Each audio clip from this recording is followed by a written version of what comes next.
envie de moi et tout. Je lui ai dit non, si déjà on le fait pour la première fois, mes parents sont au courant, parce que chaque jour, il me vérifie. Quand je rentre dans la maison, il me vérifie.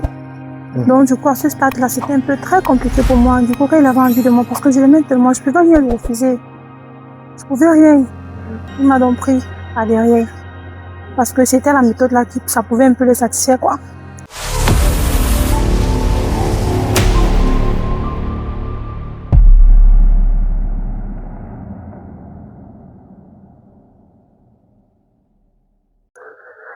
Derrière chaque visage croisé dans la rue se cache une histoire tout à fait incroyable.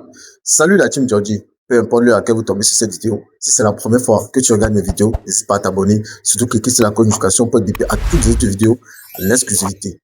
Beaucoup sont nombreux ceux qui ont vu cette histoire de Khadija. Beaucoup m'ont contacté même pour avoir la fille en question.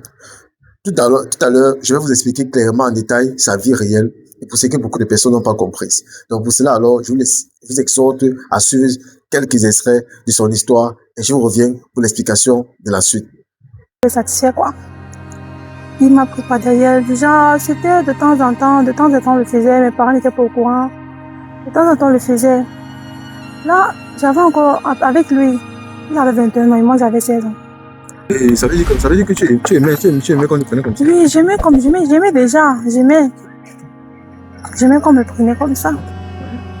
Qu'est-ce qui se passe par la suite? Par la suite, et puis avec lui, on a tourné comme on pouvait tourner. Avec lui, oui, on avait encore rompu. Khadija, âgée de 24 ans, jeune femme musulmane, nous raconte comment à ses 16 ans, elle a commencé à entrer dans des pratiques qu'elle ne sait plus comment en sortir. Elle nous relate qu'à l'âge de 16 ans, avec son petit ami, vu que chez eux, on la contrôlait lorsqu'elle rentrait. Vous connaissez telle histoire. Chez les musulmans, c'est très récurrent. Et puis, elle nous explique clairement en disant, à mes 16 ans, mes parents me contrôlaient tellement. Et j'avais mon petit ami, tellement moi je l'aimais.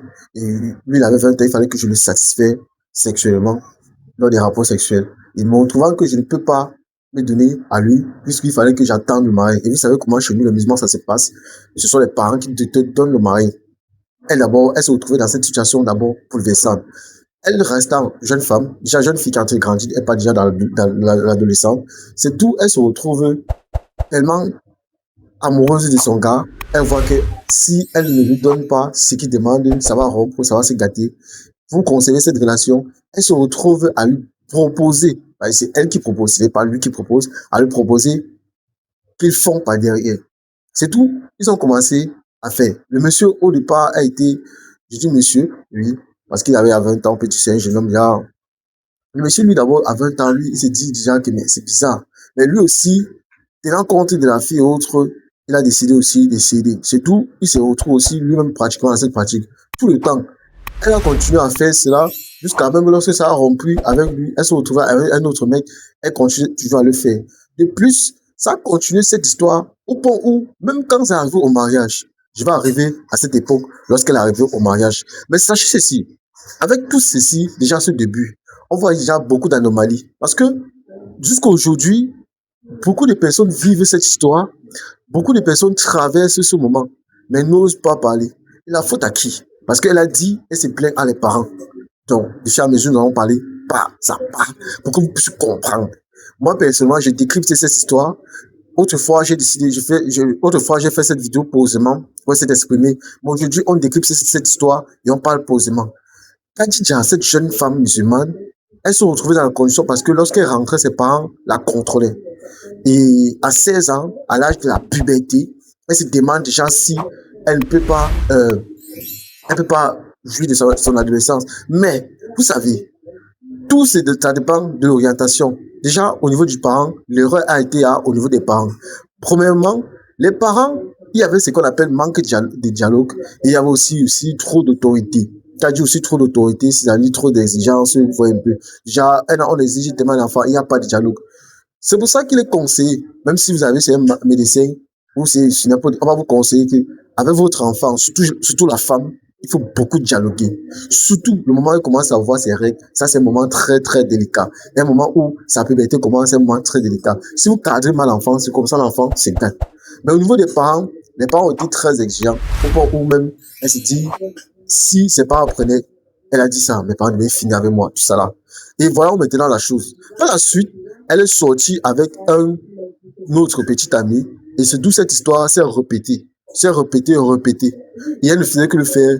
Et Marie, à chaque fois, on essayait de faire par devant, elle disait que non. Elle sautait comme la tisse, elle refusait.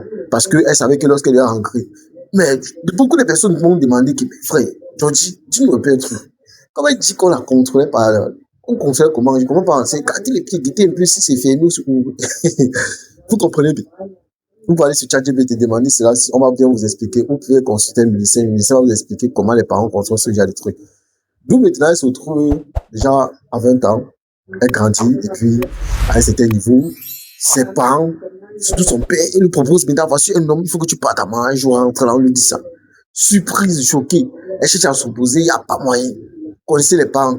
Et cette situation qui perturbe la communauté musulmane depuis des décennies, depuis des siècles, pardon, depuis des milliers d'années, cette communauté est très perturbée par ce geste. Parce que des parents accouchent l'enfant tellement autoritaires, ils obligent l'enfant à aller en mariage sans son consentement.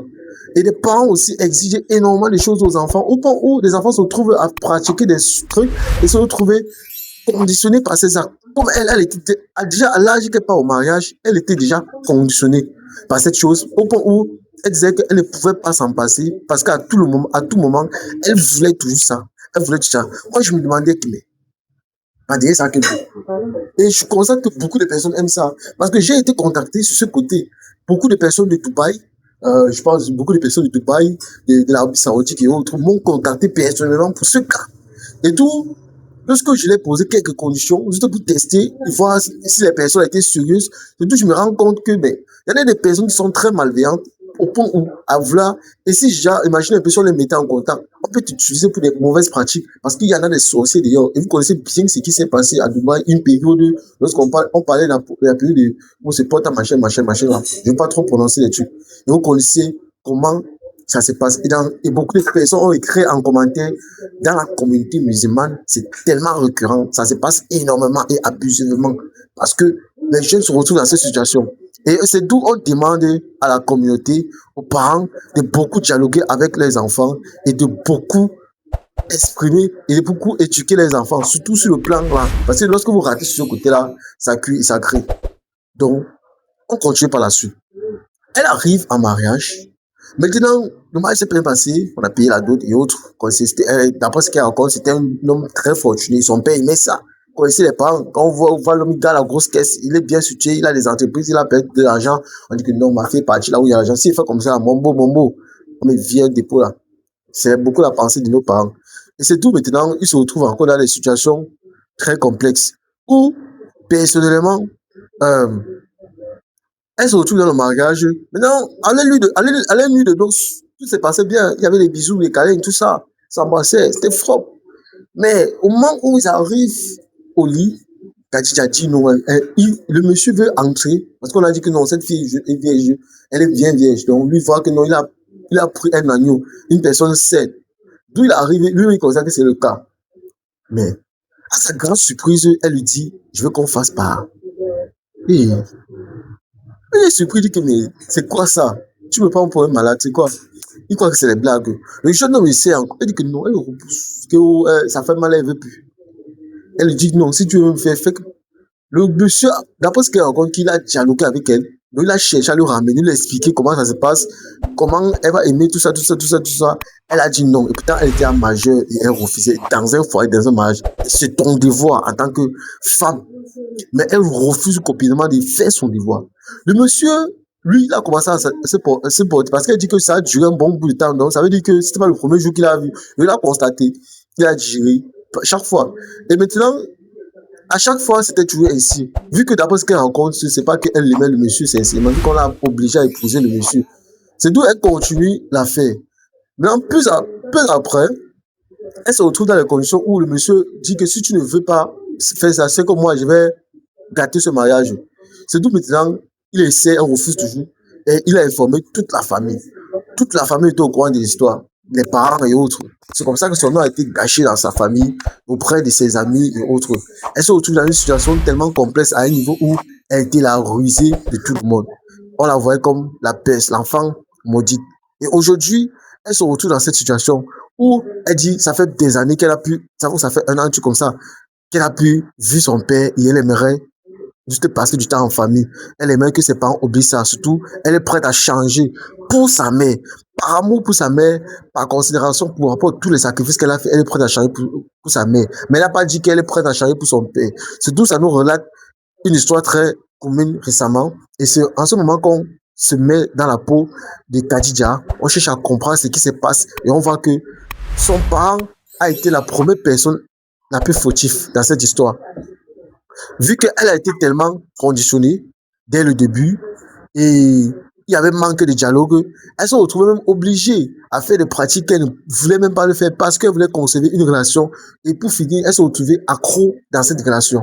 Donc très certainement, beaucoup de personnes sont étonnées de suivre cette histoire. Alors moi, j'exhorte la majorité des personnes qui sont abonnées à ma chaîne et qui ne sont pas abonnés et qui suivent cette histoire à suivre la suite, l'histoire intégrale et de venir suivre ce résumé et aussi de vous abonner massivement et de partager massivement quand cette vidéo est à but éducatif afin de toucher et d'éduquer la société. Parce que de nos jours, c'est un fait et c'est ce que nous vivons quotidiennement.